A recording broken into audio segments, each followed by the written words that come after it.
बिस्मिल्लाहिर्रहमानिर्रहीम। अस्सलाम वालेकुम नाज़रीन, आप यूट्यूब चैनल देख रहे हैं। मैं इमरान ख़ान हूँ। पाकिस्तान में रहने वाले तमाम पाकिस्तानियों को, पाकिस्तान से बाहर रहने वाले तमाम पाकिस्तानियों को, जो लोग सऊदी अरब में मौजूद हैं, हज करने के लिए गए, उन सबको मेरी तरफ़ से बहुत बहुत ईद मुबारक।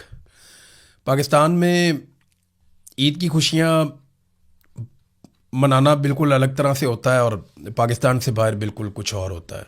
यानी मैं ओवरसीज़ पाकिस्तानियों के बारे में पहले कहता था कि वो अपनों से दूर हैं तो वो उनकी ईद का वो मज़ा नहीं है। वो बात सच है, वो मैंने महसूस किया और ज़्यादा शिद्दत से महसूस किया कि वो क्या चीज़ है जो आप मिस करते हैं, जो अपने लोगों में आप नहीं होते।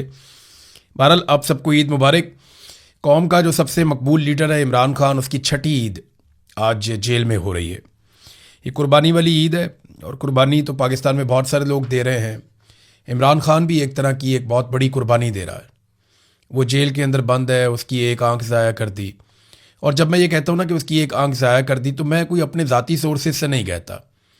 ये हुक्मरान जमात के सोर्सेज हैं। हुकूमत ने ख़ुद ये बताया कि इमरान खान साहब की आंख 85% तक ज़ाया कर दी गई है और इमरान खान इसके बावजूद कुर्बानी दे रहा है। पाकिस्तान की मिलिट्री एस्टेब्लिशमेंट ने उसे दीवार के साथ लगाया, उसके अखबार टीवी बंद कर दिए, ख़ानदान वालों से मुलाकातें बंद कर दी, ज़ाती मुआलिजीन से मुलाकातें बंद कर दी, पार्टी के लोगों से और वकला से मुलाकातें बंद कर दी। महीनों तक उनके बच्चों से उनकी बात भी नहीं करवाते, किताबें और अखबारात भी नहीं देते, टीवी भी बंद कर देते हैं। तो ये सारा कुछ इमरान खान बर्दाश्त कर रहा है और सिर्फ अपनी कौम के लिए बर्दाश्त कर रहा है। यानी नवाज शरीफ की तरह नहीं कि नवाज शरीफ ने बिल्कुल कुर्बानी दी। उन्हें मौका मिला था नवाज शरीफ को कुर्बानी देने का और उन्हें कुर्बानी नहीं दी।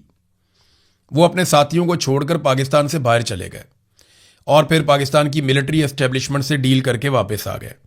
अब ईद की नमाज़ पढ़ने तक की इमरान खान को इजाज़त नहीं दी जाती। तो बड़ी ज़्यादती है। इससे पहले किसी भी लीडर के साथ ऐसी ज़्यादती नहीं हुई। जिन सियासतदानों ने पाकिस्तान को लूटा, जिन सियासतदानों ने पाकिस्तान को नुकसान पहुंचाया, उन्हें वीआईपी जेलें मिली हैं। और जो भी सियासतदान जर्नैलों के रस्ते में आए हैं, उन्हें निशान इबरत बनाया गया है। आप रिकॉर्ड उठाकर देख लें, पाकिस्तान को नुकसान पहुंचाने वाले सियासतदानों को वीआईपी तरीके से जेलों में रखा गया ताकि जर्नैलों को आइडिया था बाद में ये काम आ जाएंगे। लेकिन वो सियासतदान जो जर्नैलों के रस्ते में रुकावट बने और उनके मफादात के खिलाफ गए, उन्हें निशान इबरत बनाया गया और हर दौर में बनाया गया। हमने ये होता हुआ भी देखा, कई तो बेचारे कत्ल भी हो गए। आज इसी इमरान खान की एक वाहिद जमात है जिसने क्लियर स्टांस लिया है। इमरान खान तो जेल में है, तो उनकी जमात ने एक क्लियर स्टांस लिया है डोनाल्ड ट्रंप के अब्राहम अकॉर्ड वाले डिमांड के ऊपर। यानी यहाँ पे सलमान अकरम राजा साहब का स्टेटमेंट भी आ गया, तहरीक तहफ़्फ़ुज़ आईन पाकिस्तान का स्टेटमेंट भी आ गया और वो कैटेगोरिकली कह रहे हैं कि जनाब फ़लस्तीन के मामले में जब तक के फ़लस्तीनियों को उनका इंसाफ नहीं मिल जाता, जब तक के फ़लस्तीनी मुतमईन नहीं हो जाते और उनकी अपनी एक रियासत कायम नहीं हो जाती जिसका दारुल हुकूमत यरूशलेम हो, तब तक तो हम किसी मामले में आगे नहीं बढ़ सकते। ये बड़ी क्लियर पोजीशन है पाकिस्तान की। और पाकिस्तान की और इमरान खान साहब की जो पोजीशन है वो 1967 वाली है। लेकिन पाकिस्तान की मिलिट्री एस्टेब्लिशमेंट के लोगों से अगर आप मिलें तो वो आपको समझाते हैं बार बार। कई मरतबा ऐसा हुआ, बहुत सारे मेरे सहाफ़ी दोस्त हैं वो भी बताते हैं, जो मुख्तलिफ जगहों से ताल्लुक़ रखते हैं लोग वो भी बताते हैं, जिनका लोगों से हमारा रब्ता होता है वो भी बताते हैं कि जनाब अब पाकिस्तान बहुत आगे बढ़ गया है, हमें नए फैसले करने पड़ेंगे, इसराइल से ताल्लुकात बनाने पड़ेंगे। यही बातें जो हैं वो कहा करते थे जनरल बाजवा, और यही सारा कुछ आसिम मुनीर साहब के दौर में हो रहा है। इसराइल तो बहुत खुश है, उसकी वजह यह है कि पहली मरतबा आप इसराइल के ख़िलाफ़ पाकिस्तान में एहतजाज नहीं कर सकते। हाँ, जमात इस्लामी को इजाज़त दी जाती है कि वो मम्मी डैडी किस्म का एहतजाज कर लें एक बंद जगह पर और उसके बाद आराम से चले जाएँ जिससे कोई फ़र्क ना पड़े।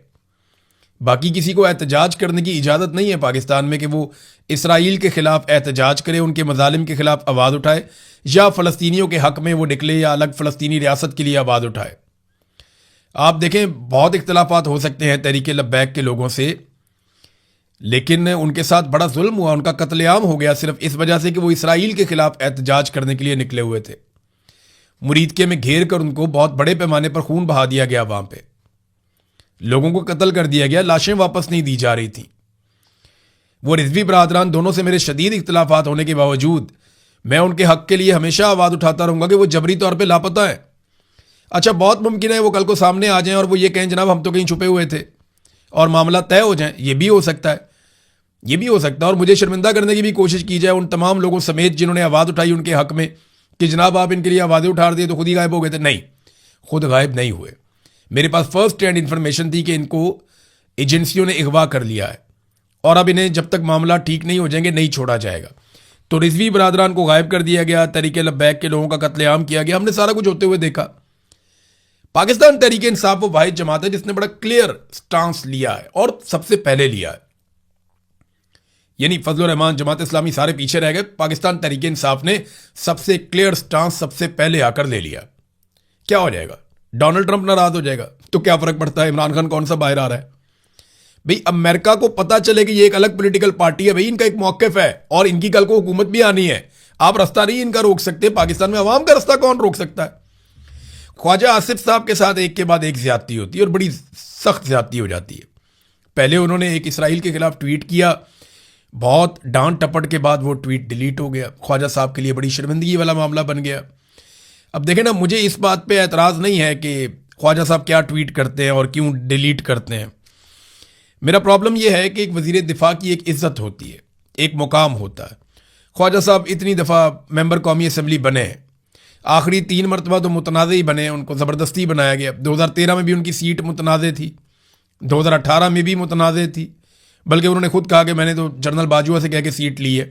और इस मरतबा तो खाना ही ख़राब हो गया। ख्वाजा साहब जो हैं वो उस्मान डार की वालदा से बहुत बुरी तरह रेहाना डार साहिबा से इलेक्शन हारे थे। बहरहाल फिर भी वो MNA बन के बैठ गए हैं। इतनी दफ़ा कोई बंदा MNA रहा हो, मिनिस्टर रहा हो और उसके साथ इस किस्म का सलूक किया जाए या ऐसे ट्वीटें डिलीट हों और इस तरह की चीज़ें हों तो ये बड़ा मायूब होता है। जो चीज़ मुझे पता चली मुझे बहुत दुख हुआ था और मैं सख्त उसकी मजम्मत करता हूँ। नादरीन, यहाँ पे अल जज़ीरा ने एक खबर चलाई ख्वाजा आसिफ के हवाले से। मैंने पिछले वीलॉग में आपको कह दिया था क्योंकि मैंने भी इन्हीं अखबारात को पढ़ा हुआ है। तो अल जज़ीरा ने खबर चलाई थी, ख्वाजा आसिफ का एक स्टेटमेंट चलाया था, अल जज़ीरा इंग्लिश के अकाउंट पे आया था कि we have a clear stance that this is not acceptable to us, कि हमारा बड़ा क्लियर मौक़िफ़ है कि ये हमारे लिए काबिल कबूल नहीं है।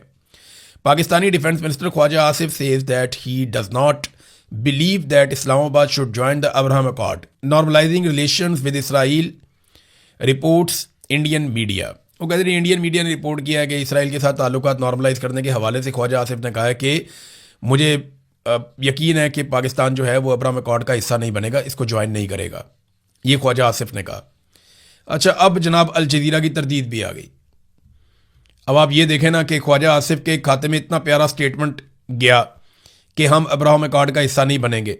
मुझे लगा कि बड़ा गैरतमंदाना स्टेटमेंट दिया वज़ीर दिफा ने और इस स्टेटमेंट के और इस क्लिप को लेकर बहुत इसको वायरल भी किया गया।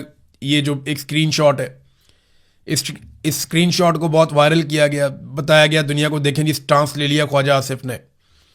अब अल जज़ीरा इंग्लिश को राब्ता किया गया तो उनको बेचारों को अपनी ये ट्वीट डिलीट करनी पड़ी। अब वो क्या लिखते हैं, a now deleted Al Jazeera English X post mistakenly quoted Pakistan defence minister on the Abraham accord, there is no record of him having made that statement.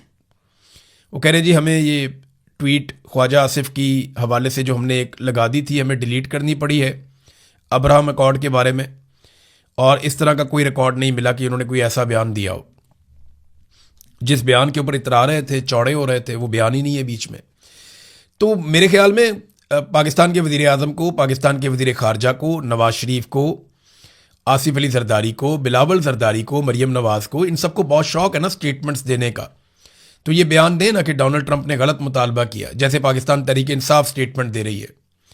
अब ये फैसला कि पाकिस्तान ने क्या ज्वाइन करना और क्या नहीं करना, ये फैसला डोनाल्ड ट्रंप या आसिम मुनीर तो नहीं करेंगे ना। ये फैसला तो पाकिस्तान करेगा, पाकिस्तान के अवाम या उनकी मुंतखब हुकूमत करेगी। अब अवाम की मुंतखब हुकूमत तो है नहीं, तो जो हुकूमत है कम से कम वो आगे बढ़ के स्टेटमेंट दे। लेकिन जो शख्स इस हुकूमत को लेकर आया, उस शख्स की मंशा के बगैर, तो उसकी मर्जी के बगैर तो ये हिलते भी नहीं है, तो स्टेटमेंट कैसे देंगे। डोनाल्ड ट्रंप पे नादरीन अमेरिका में बड़ा खौफनाक इल्ज़ाम लगा दिया और वहाँ के एक बड़े शानदार अखबार ने लगा दिया। ये बहुत पुराना अखबार है अमेरिका का, बल्कि सबसे पुराने अखबारात में से एक है, वॉल स्ट्रीट जर्नल। उसने डोनाल्ड ट्रंप के बारे में कुछ लिखा और डोनाल्ड ट्रंप ने उसका बाद में जवाब भी दिया बड़े अजीब तरीके से, लेकिन इसको गद्दारी करार दिया कि डोनाल्ड ट्रंप गद्दारी कर रहा है ईरान के साथ। वो कैसे? वॉल स्ट्रीट जर्नल लिखता है कि ईरान के साथ ट्रंप का जो मुजव्वज़ा मुआहिदा सामने आ रहा है ये गद्दारी के मुतरादिफ है, और ये बहुत बाअसर अमरीकी अखबार है। इसने इसका जो एडिटोरियल है या इदारिया जो लिखते हैं वो लोग, उनकी टीम ने ये इदारिया मुश्तरका तौर पर लिखा और इन्होंने कहा जी ट्रंप इंतज़ामिया का ईरान के साथ जो मुतवक्का मुआहिदा है इसका जो मंसूबा है यह गद्दारी और फरेब है। इस टीम का जो इदाराती टीम है अखबार की, उसका यह मानना है कि इस बात का ख़तरा मौजूद है कि वाशिंगटन एक मुकम्मल जौहरी मुआहिदे पर दस्तखत होने से पहले ही तेहरान पर से दबाव कम कर देगा। वो कह रहे हैं जी इसमें आप दबाव कम कर देंगे ईरान के ऊपर से तो वो जौहरी मुआहिदे के ऊपर आप कोई नतीजे पे नहीं पहुंच पाएंगे या वो प्रेशर नहीं डाल पाएंगे। दूसरा वो ये कहते हैं कि अगर आप नाकाबंदी ख़त्म करते हैं और ईरान को माली सहूलतें जैसे उसके असासे बहाल करना ये चीज़ें करते हैं तो फिर आप ईरान के ऊपर दबाव नहीं डाल पाएंगे। ये इक्तसादी इमदाद होगी ईरान की और वो अपनी मईशत को मजबूत कर लेगा, जो कि एक हकीकी गद्दारी होगी। ईरानी अवाम से ज़्यादा अमरीकी मफादात के साथ ये गद्दारी होगी। ये बात अखबार ने बड़ा खुल कर लिखा। वॉल स्ट्रीट जर्नल का मानना है कि अगर ईरान को दोबारा आज़ादाना तौर पर तेल बेचने की इजाज़त मिल गई तो तेहरान पर असरअंदाज होने का वाहिद बकिया हरबा सिर्फ एक नई जंग की धमकी ही रह जाएगा और कुछ भी नहीं आप कर सकेंगे। अगर वो तेल बेचना शुरू हो गए तो वैसे तो वो बेच रहे हैं, लेकिन नाकाबंदी खुलेगी तो सूरत हाल कुछ और हो जाएगी। अब डोनाल्ड ट्रंप का जवाब देखें, ये बड़ा इंटरेस्टिंग है।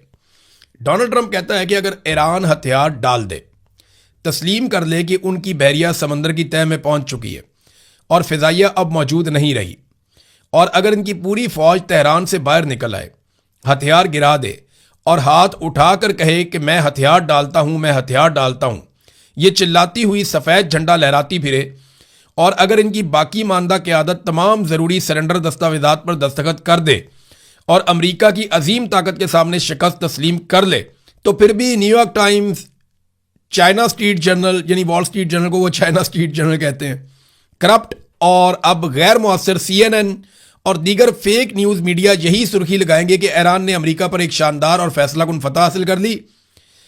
हालांकि हकीकत में ऐसा कुछ भी नहीं होगा। डेमोक्रेट्स और मीडिया मुकम्मल तौर पर रास्ता भूल चुके हैं और बिल्कुल पागल हो चुके हैं। ये डोनाल्ड ट्रंप अब डेमोक्रेट्स के साथ साथ मीडिया से भी लड़ रहा है, क्योंकि मीडिया बता रहा है कि डोनाल्ड ट्रंप जो अचीव करने गया था ईरान में उसमें से कुछ भी नहीं मिला। डोनाल्ड ट्रंप ने वहाँ रजीम चेंज करके अपना पहलवी लेकर जाना था, नहीं हो पाया। ईरान को तोड़ना था, नहीं हो पाया। ईरान का मिसाइल प्रोग्राम ख़त्म करना था, नहीं हो पाया। 70% अभी भी मौजूद है अमेरिकन CIA की रिपोर्ट के मुताबिक। ईरानी बहरिया को तबाह बर्बाद करना था, वही बहरिया अभी भी अमेरिका के साथ वहाँ पे लड़ रही है। आपने हुर्मुज़ उनके कंट्रोल में है। बहुत सारी चीज़ें उनका एटम बम के हवाले से था, बल्कि वो आपने हुर्मुज़ भी बंद करवा ली पकड़ के। तो अमेरिका ने हासिल क्या किया अगर बाद में मुज़ाकरात ही करने और कोई टारगेट वो अचीव ना कर पाए तो? जी डोनाल्ड ट्रंप के ऊपर तनकीद ठीक होती है।